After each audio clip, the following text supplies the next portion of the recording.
Meus amados, nós temos como um tema geral o capítulo 8 de João. Será que podemos dizer juntos, mais uma vez? Esse é o tema geral da nossa mensagem, 8:32, que diz, vamos todos dizer juntos: e conhecereis a verdade, e a verdade vos libertará. Como eu prometi, eu farei uma espécie de exegese, não diria assim com toda segurança que é uma exegese, mas gostaria de olhar com mais cuidado esse texto hoje, porque, de novo, aquilo que acontece em Israel, aqui na Bíblia, acontece na história da igreja e acontece nos dias de hoje. E eu espero então que essa palavra venha trazer o despertamento de nós não termos uma igreja onde apenas a religiosidade transpareça nas nossas vidas. Nós falamos de fidelidade ao Senhor, mas parece que as pessoas entendem fidelidade à igreja. A gente fala de ser grato ao Senhor e as pessoas entendem que é para dar o dízimo. Falamos de louvar ao Senhor e as pessoas entendem que é para participar do conjunto da igreja. Então, esses são aspectos normais e naturais da igreja, mas podem se tornar apenas religiosidade. Nós fazermos alguma coisa porque é moda, porque é bom, porque é legal, porque traz benefício, algum tipo de benefício para nós, mas não nos ajuda a ter mais íntima comunhão com Deus. Eu fico pensando, por exemplo, uma esposa que olha o seu marido vindo para a igreja, ela diz, graças a Deus, meu marido está na igreja, ele não está por aí me traindo, adulterando ou fazendo bobagem, indo para os bares. Então ela dá graças a Deus porque o marido está na igreja. Igreja é o prédio. Ela não sabe se ele está na igreja de verdade, mas se ele está frequentando o culto. O marido pensa da mesma maneira, puxa, que bênção, minha esposa frequenta a igreja quase que a semana inteira. Então isso é uma garantia para mim de uma mulher fiel, de uma mulher que eu sei onde ela está, o que ela faz. E aí então ele imagina que o fato dela vir à igreja quase todos os dias ou em todas as programações da igreja a torna uma mulher espiritual. E os pais ficam pensando a respeito dos filhos. Esse meu filho está participando da igreja, está indo na reunião de jovens, na reunião de oração. Então, que bênção, que ele não está aí perdidão no mundo das drogas, etc, etc. Mas, de novo, nós estamos pensando apenas de que estamos cumprindo uma agenda e não estamos de verdade tendo uma comunhão íntima com o Senhor. Então, nós precisamos olhar as Escrituras e ver que o Senhor Jesus está nos ensinando a uma reforma que vai envolver o nosso saber. A reforma que envolve o saber. E as estruturas hoje do saber são estruturas que, na verdade, elas não funcionam em prol das coisas de Deus, mas usam o nome de Deus para conseguir seus objetivos. E nós vamos ver que isso é fruto de algo que está aqui nesse texto. Portanto, eu convido que você abra sua Bíblia para o capítulo 8 de João, onde nós vamos ver com mais detalhes esse texto aqui e possamos entendê-lo à luz da sua revelação. O contexto dessa nossa expressão, conhecereis a verdade e a verdade vos libertará, começa no verso 31. Disse, pois, Jesus aos judeus que haviam crido nele: se vós permanecerdes na minha palavra, sois verdadeiramente meus discípulos. Eu geralmente pergunto para os alunos qual é a palavra mais importante no verso 31. E eles dizem, é claro que é Jesus, discípulo, permanecer na palavra. Eu digo, não, nada disso. E aí eles vão, então verdadeiramente, e olham de novo. Eu digo, não, é a palavra pois. Aí eles estranham. é porque esse pois aqui no texto exige que a gente olhe para trás no texto. Esse texto não começa aqui. Esse texto tem alguma coisa, uma história por trás dele. Aqui é o meio da história. Então nós precisamos descobrir algumas coisas. Porque Jesus disse aos judeus que haviam crido nele. Então, uma das perguntas básicas de uma exegese, de uma hermenêutica do texto, é fazer perguntas ao texto.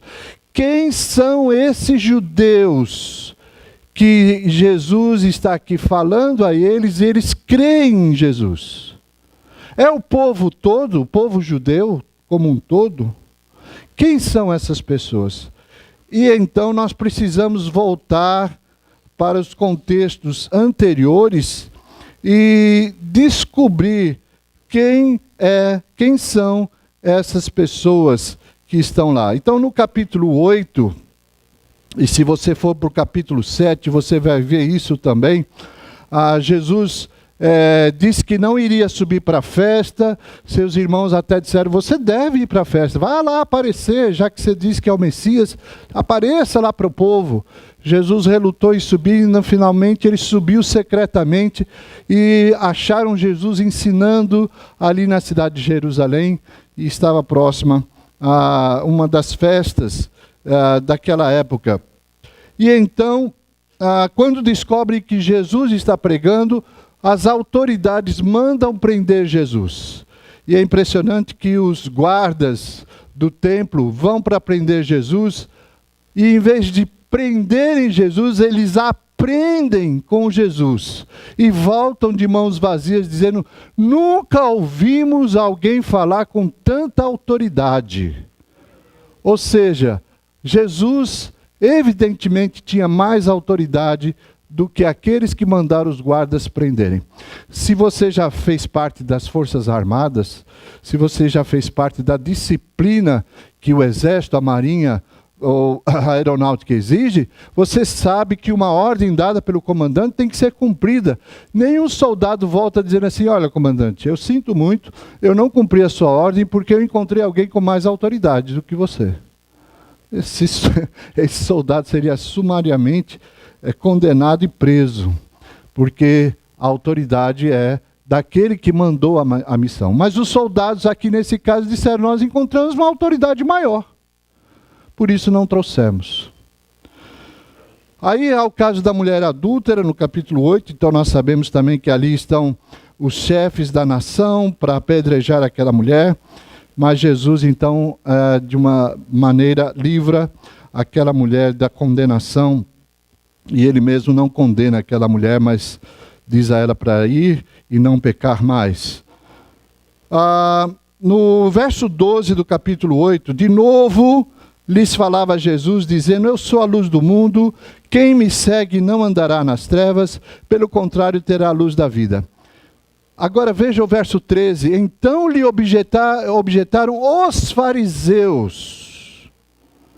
Observe então que a audiência de Jesus passou de ser o povo em geral, ao qual ele subiu para a festa e começou a pregar, mas agora, tendo em vista que os guardas não trouxeram Jesus preso, tendo em vista que eles não caíram Jesus não caiu na armadilha da mulher adúltera, que eles queriam apedrejar, Jesus agora se volta para uma audiência um pouco mais limitada e começa a falar quem ele é, a sua autoridade. E os seus ouvintes, então, dentro desse contexto, são os fariseus. E aí Jesus começa a pregar e falar sobre a sua autoridade. No verso 21 diz que de outra feita lhes falou dizendo, então esse lhes falou dizendo, continua sendo a mesma plateia, vou retirar-me e vós procurareis, mas recebereis que o pecado, no vosso pecado, para onde eu vou, não podereis ir. E então diziam os judeus, certamente essa audiência qualificada, essa é uma discussão rabínica, onde Jesus está dizendo que eles não poderão ir aonde Jesus vai, Por que eu digo que é uma discussão rabínica? É porque os rabinos, nas suas discussões, isso acontecia no meio da praça, nas ruas. As pessoas aprendiam quando os rabinos se encontravam e começavam a discutir. Não era numa discussão de briga, de um jogar pedra no outro, mas eles usavam as palavras, e às vezes palavras ásperas, um contra o outro. E Jesus então estava dizendo que eles eram cheios de pecados e eles não poderiam ir aonde Jesus iria. Essa começou uma discussão.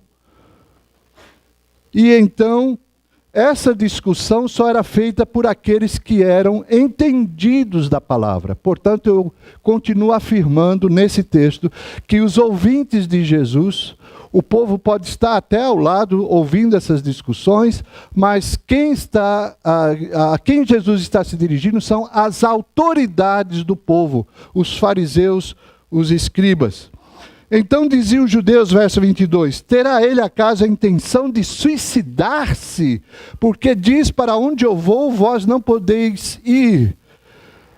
E prosseguiu Jesus, vós sois cá de baixo, eu sou lá de cima, vós sois desse mundo, eu deste mundo não sou. Por isso eu vos disse que morrereis nos vossos pecados, porque se não crerdes que eu sou, morrereis nos vossos pecados. De novo, nós temos uma discussão rabínica, porque geralmente nas discussões rabínicas, o que era mais valioso era fazer perguntas do que dar respostas. Geralmente, o bom rabino era aquele que não dava resposta nenhuma, só fazia perguntas. Ele transferia para o outro rabino a obrigação de responder, porque era ele que estava fazendo a pergunta. Então, uma vez Jesus foi perguntado sobre a sua autoridade. Aí Jesus disse, o que vocês pensam sobre a minha autoridade? Ele devolveu a pergunta para eles. E aí Jesus ainda disse, e a autoridade de João Batista? O batismo dele era do céu ou era da terra? E eles ficaram vendo que iam cair numa armadilha, porque se dissesse que era da terra, o povo ia contra ele. Se dissesse do céu, então por que não creram? Então uma discussão rabínica era feita através de perguntas. E aqui nós temos várias perguntas. Então lhe perguntaram, quem és tu? Respondeu-lhe Jesus. Quem é que desde o princípio vos tenho dito? Ele respondeu com a pergunta deles. Aí ele vai e diz, muitas coisas tenho para dizer a vosso respeito e vos julgar. Porém, aquele que me enviou é verdadeiro, de modo que as coisas que dele tenho ouvido, essas digo ao mundo. Eles, porém, não atinaram que falava do Pai. Disse-lhe, pois, Jesus, quando levantardes o Filho do Homem, então sabereis que eu sou, que nada faço por mim mesmo, mas falo como o Pai me ensinou. E aquele que me enviou está comigo, e não me deixou só, porque eu faço sempre o que lhe agrada. Aí, no verso 30, nós temos o seguinte, dito estas coisas, o que acontece? Muitos creram em Jesus. Ou seja, em outras palavras, no meio dessa discussão, Jesus aparentemente convence o coração daqueles homens de que ele é a autoridade, de que ele veio do céu, de que ele é o Messias. E aí você poderia pensar, Jesus deve ter ficado muito satisfeito. Finalmente, a elite religiosa do meu povo me aceita como Messias. Se eles me aceitarem como Messias, todo o povo vai crer, porque eles são a autoridade do povo. Talvez é assim que nós pensamos hoje. Jesus então se agradou disso. Mas olha o que acontece depois, agora é que nós entramos no contexto da nossa leitura. Verso 31. Disse, pois, Jesus aos judeus que haviam crido nele, ou seja, as autoridades do povo que haviam crido nele. Se vós permanecerdes na minha palavra, sois o quê? Verdadeiramente meus discípulos. E conhecereis a verdade, e a verdade vos libertará. Ou Jesus podia ter ficado quieto, né? Estava tudo resolvido. Os homens creram nele. Mas Jesus foi cutucar a onça com a vara curta, né? Olha, se vocês creem em mim de verdade, vocês têm que permanecer na minha palavra. De novo, Jesus está dizendo para aquela nação, que aquela nação já havia esquecido da palavra, tinha esquecido de Deus, tinha esquecido de obedecer a palavra, como nós vimos hoje de manhã. E Jesus disse que permanecer na palavra, ser discípulo de Jesus, era a garantia de que eles conheceriam a verdade, e a verdade os libertaria.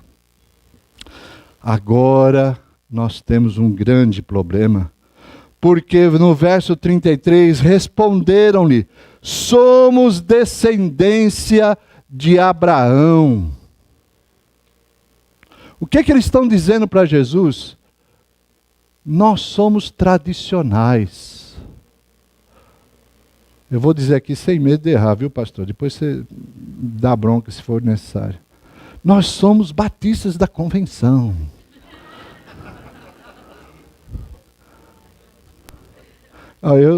Meu nascimento meu batismo é na convenção também, por isso que eu falo. Hoje eu sou um batista desbatizado, sei lá o que eu sou, na verdade. O fato é que eles tinham uma tradição por trás dele. Guarde bem essa palavra, tradição. Eles apresentam para Jesus o grande argumento deles. Ei, nada de liberdade, nada que nós seremos livres, porque nós já somos livres, nós não somos escravos. Como dizes tu, seremos livres? Nós somos descendência de Abraão. Nós temos uma tradição atrás de nós. Verso 34, replicou-lhe Jesus: em verdade vos digo, todo que comete pecado é escravo do pecado. Lembra-se que nós dissemos que nós podemos dizer: e conhecereis a verdade vos libertará. Ao contrário. E conhecereis a mentira, e a mentira vos escravizará. E Jesus está afirmando isso no verso 14, quando ele replica o que eles dizem, dizendo: em verdade vos digo, todo que comete o pecado é escravo do pecado. Vocês estão dizendo que são livres? Pelo contrário, vocês são escravos. O escravo, verso 35, não fica sempre na casa, o filho sim para sempre. Se, pois, o filho vos libertar, verdadeiramente sereis livres. Bem sei que sois descendência de Abraão, contudo procurais matar-me, porque a minha palavra não está em vós. Aí então Jesus afirma: eu falo das coisas que vi junto do meu Pai, vós porém fazeis o que viste do vosso pai. Ué, quem é o pai de quem aqui? Jesus disse: eu faço as coisas que eu vi com o meu pai. E certamente ele está falando do seu pai Deus. Mas está afirmando para aqueles judeus que haviam crido nele, que faz parte da elite religiosa do seu povo, que eles cogitam, que eles fazem as coisas que eles viram no pai deles. Opa! A gente diz que aqui no Brasil a gente não pode meter a mãe no meio da discussão, né? Jesus meteu o pai, então. Aí Jesus mexeu em outro vespeiro, porque eles afirmam no verso 39, então lhe responderam, nosso pai é Abraão. Outra vez. Se eles estão dizendo que agora o pai é Abraão, eles estão de novo dizendo: nós temos não só a tradição por trás de nós, mas nós temos a religião que recebemos de Abraão, a religião que é o judaísmo, que vem através de Abraão. Jesus quer corrigir agora essa afirmação deles. Nosso pai é Abraão. Olha o que Jesus responde. Disse-lhe Jesus: se sois filhos de Abraão, praticai as obras de Abraão. O que vocês estão fazendo hoje é de uma religiosidade que não tem fruto, não tem prática. Então nós já vimos a tradição e agora a religiosidade. Para ilustrar melhor o que eu estou Jesus um dia está caminhando lá de Emaús para Jerusalém e acordou com uma certa fome. Parece que naquele dia eles não fizeram o café da manhã, né? Ou o café da manhã foi muito pobre. Então ele vê uma figueira. E muita gente ama mais a figueira do que Jesus, porque quando Jesus olhou a figueira, procurou fruto na figueira e não achou. E Jesus amaldiçoou a figueira. E a figueira secou.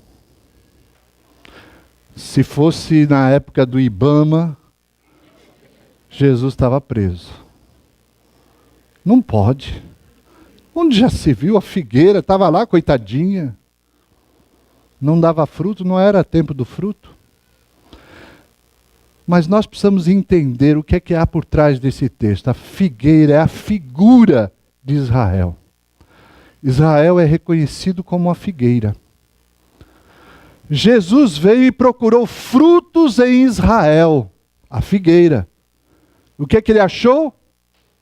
Nada. E assim como a figueira secou, aquela religiosidade baseada na tradição estava secando, porque eles não encontravam frutos de verdadeiro arrependimento, principalmente na liderança. Jesus está profetizando que haveria um tempo em que aquela religiosidade iria acabar. E ele está avisando agora que vem vinho novo para odres novos.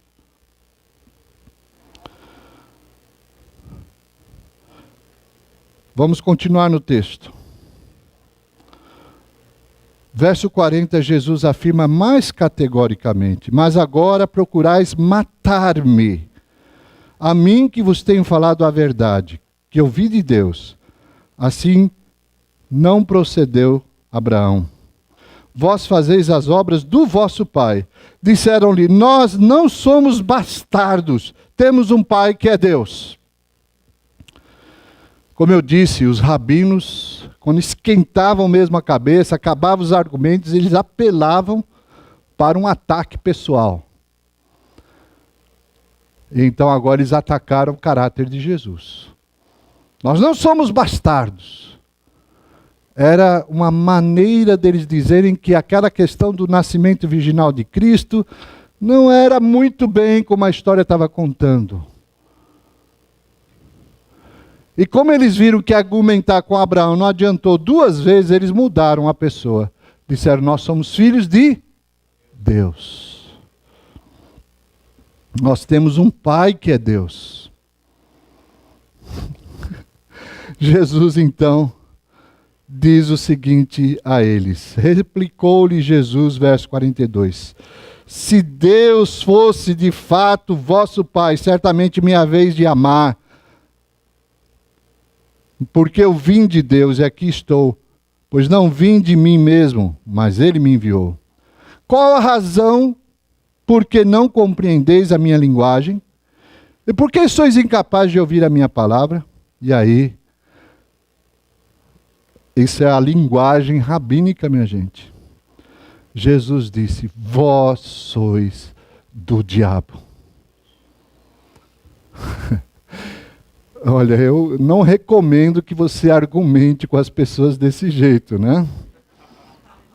Você está no meio de uma discussão, não tem mais argumento, diz: ah, você é do diabo mesmo. Mas Jesus podia fazer isso porque fazia parte da discussão. Eles chamaram Jesus de bastardo. Jesus disse: vocês são do diabo. O diabo é o vosso pai, e quereis satisfazer-lhe os desejos.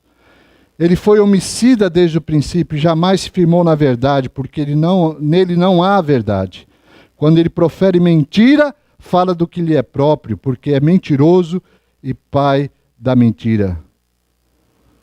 Outra coisa que nós descobrimos então sobre a vida daqueles judeus que tinham aparentemente crido em Jesus é que além da tradição, além de uma religiosidade, eles também tinham uma religiosidade ou tinham uma instituição que era o judaísmo demonizado. Como é isso? Na verdade, as coisas são só de aparência. Por trás, nós não temos um pacto verdadeiro com Deus. Nós temos um pacto com o diabo. Então preste bem atenção, porque a coisa só vai piorando. Eles passam da tradição para a religiosidade ao fato de Jesus reconhecer que a instituição que eles representam não representa mais a Deus, mas representa o diabo. É uma instituição demonizada. Verso 45, mas porque eu digo a verdade, não me credes. Quem dentre vós me convence de pecado? Se vos digo a verdade, por que razão não me credes? Quem é de Deus ouve as palavras de Deus e por isso não me dais ouvidos, porque não sois de Deus. Responderam, pois, os judeus e lhe disseram, porventura não temos razão em dizer que é samaritano e demônio? Só faltou chamar de corintiano aqui. Samaritano e demônio eram dois xingamentos muito impopulares naquela época. Chamar Jesus de samaritano era algo sério, e dizer que ele tinha demônio, mais sério ainda. Jesus disse, eu não tenho demônio, pelo contrário, honra meu Pai, e vós me desonrais. Eu não procuro a minha própria glória, há quem busque e julgue. Em verdade vos digo, se alguém guardar a minha palavra, não verá a morte eternamente. Uma igreja que, essas autoridades estavam vivendo de tradição, de religiosidade, tinha uma instituição demonizada, e agora então eles partem para o ataque ao caráter de Jesus, dizendo que ele tem demônio e é samaritano. E aí eu vou dar um pequeno pulo, porque ele vai falar sobre o fato de ser, que ele conheceu Abraão, e eles ficam perguntando, como é que você conheceu Abraão? Você não tem nem 30 anos. E aí, verso 58, respondeu-lhe Jesus, em verdade vos digo, antes que Abraão existisse, eu sou. Não sei se vocês perceberam, Jesus disse eu sou pelo menos 3 vezes nesse texto. E dizer isso, o judeu até hoje ele não conjuga o verbo na primeira pessoa. Porque ele diz que esse é o nome de Deus, eu sou o que sou.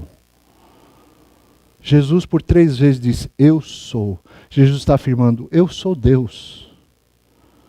E então, eles fazem a última coisa que realmente eles podiam fazer, no verso 59, pegaram em pedras para atirarem nele. Mas Jesus se ocultou e saiu do templo. Vamos revisar? Primeiro, religiosidade. Segundo, tradição. Isso era para saber se vocês estavam acordados. Religiosidade, instituição demonizada, ataque ao caráter do próximo e, por fim, tirar a vida. Veja se isso não é exatamente a história de Lutero, do relacionamento dele com a igreja de sua época.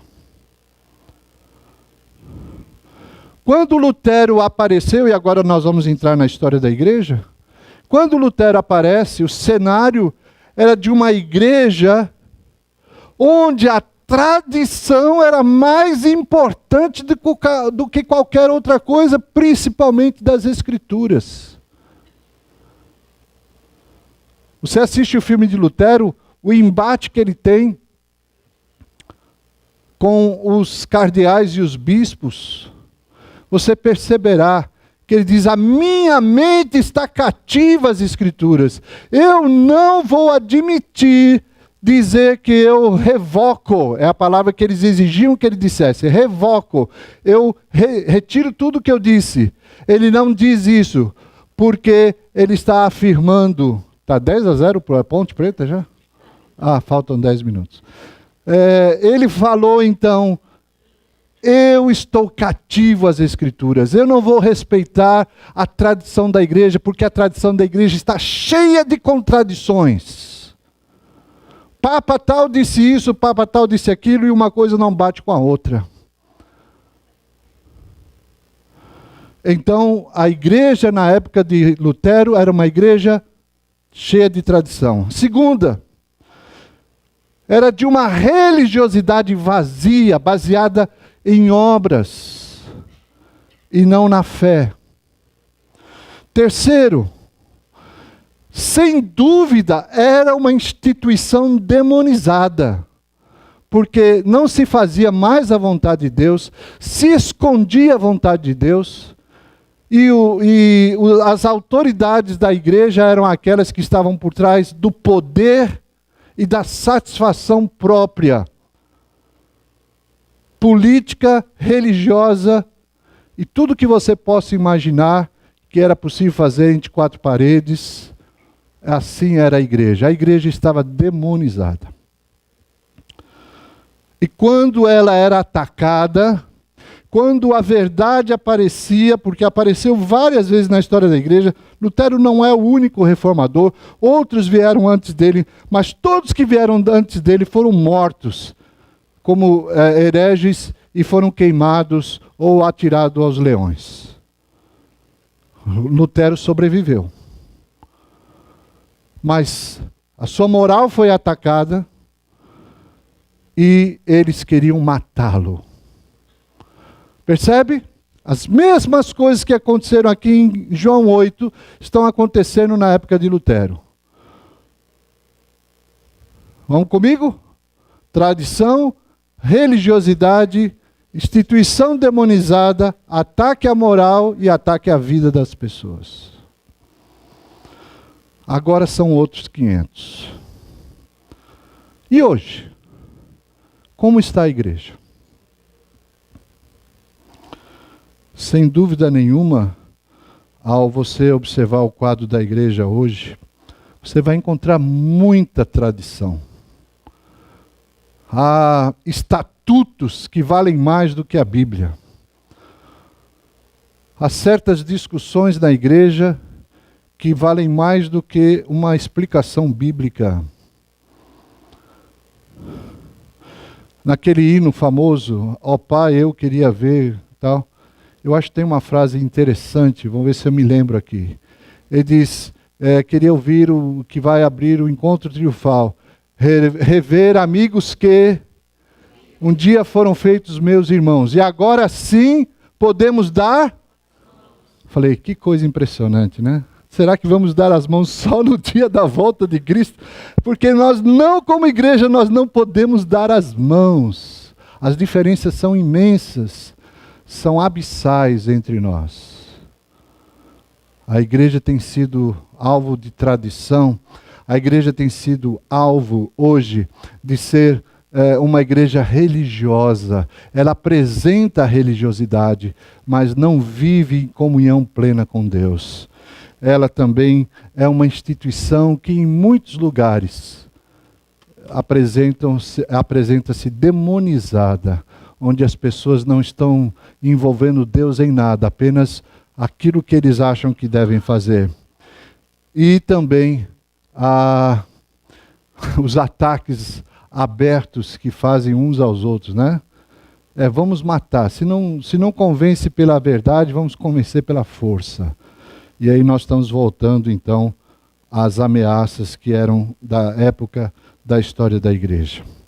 Eu queria terminar, porque me faltam, creio que, 5 minutos ainda. O que isso tem a ver com a educação?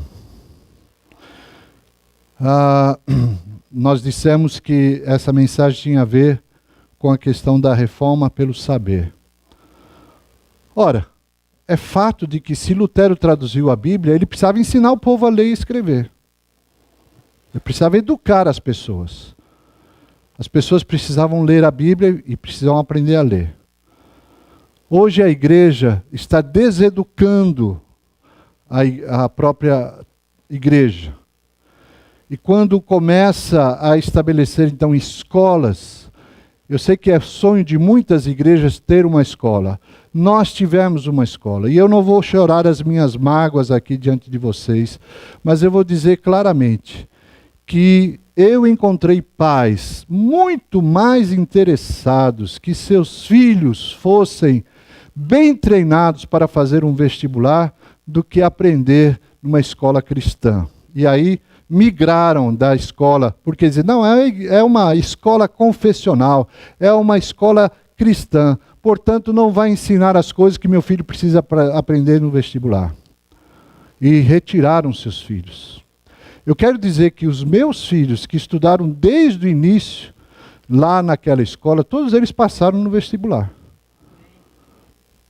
Então, os professores que ensinavam lá eram convidados. Infelizmente, nós não tínhamos como pagar um salário melhor àqueles professores, e eles saíam para darem aulas nesses colégios que os pais estavam agora colocando os seus alunos. Então, os nossos professores eram os melhores.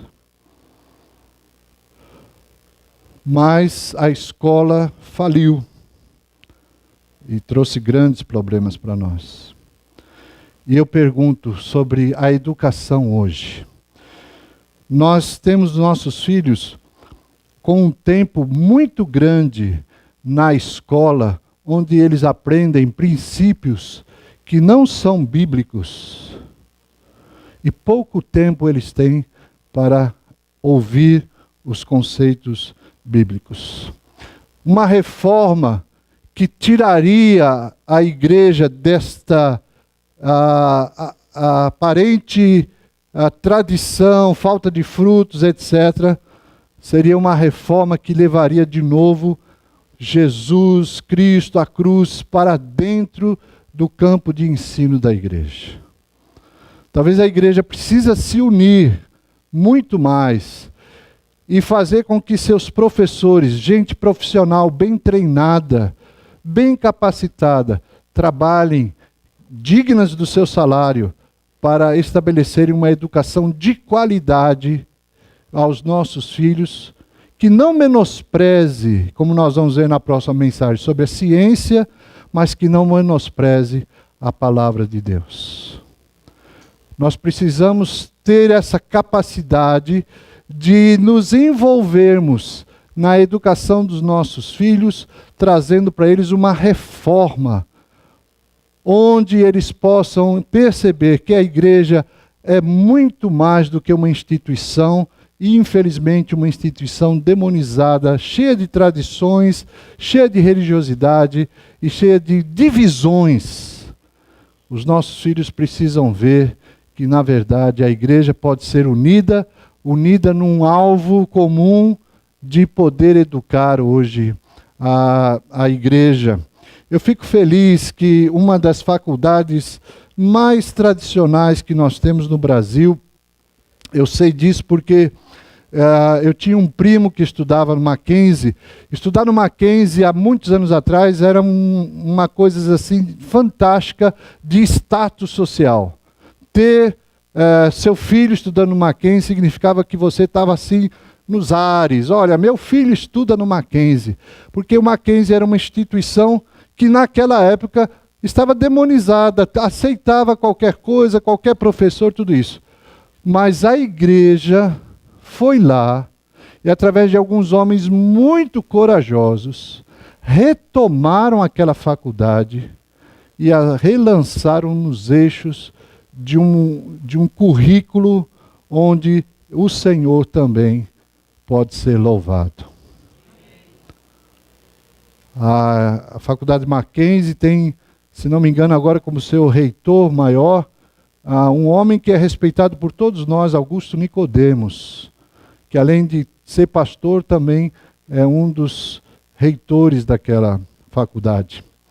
E eles têm preparado professores e têm preparado material escolar de primeiríssima qualidade. Eu não estou ganhando absolutamente nada com o que eu estou dizendo, mas eu estou dizendo que é possível nós estabelecermos na igreja educação de qualidade para os nossos filhos e que traga eles de volta para a ideia de que nós não precisamos ter medo da ciência, não precisamos ter medo da educação, porque a Bíblia é um manual de educação que vai trazer então a verdade que liberta, a verdade que liberta.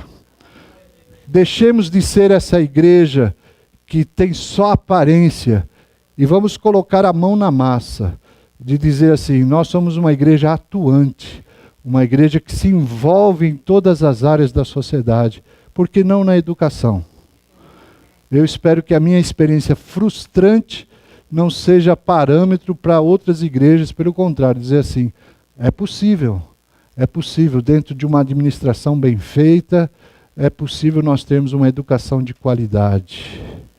E isso vai precisar da ajuda de muita gente, muita igreja, produzindo frutos dignos de arrependimento na vida das pessoas.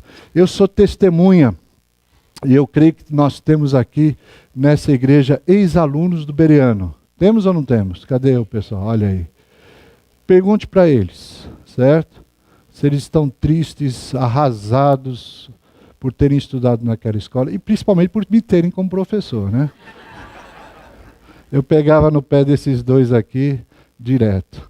Mas o fato é que o Senhor tem trabalhado. Onde eu vou nessa cidade, pessoas se lembram que foram alunos daquela escola e foram abençoados.